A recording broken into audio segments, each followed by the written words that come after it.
Finding the courage to change. How I feel matters. My marriage was in trouble. We were going to counseling together and individually.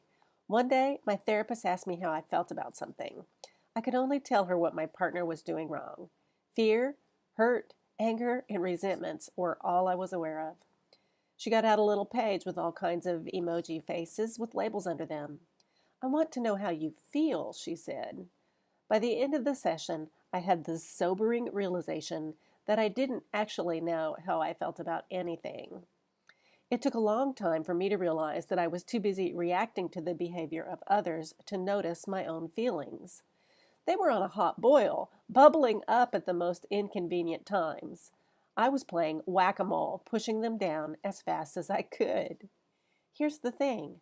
My current emotional energy, whatever it is, has a lot of momentum. Even with the emergency brake full on, it takes miles to bring a speeding locomotive to a stop. My emotions are like that. Fortunately, God has built in a reset. Sleep. While I'm sleeping, my momentum slows down and stops.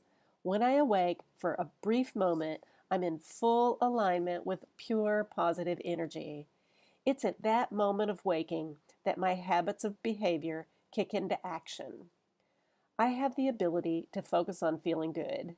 When I focus on noticing the good in my life, I can get my day off to a good start. I'm on the right track. When I focus on the parade of good, pretty soon, good is all I see.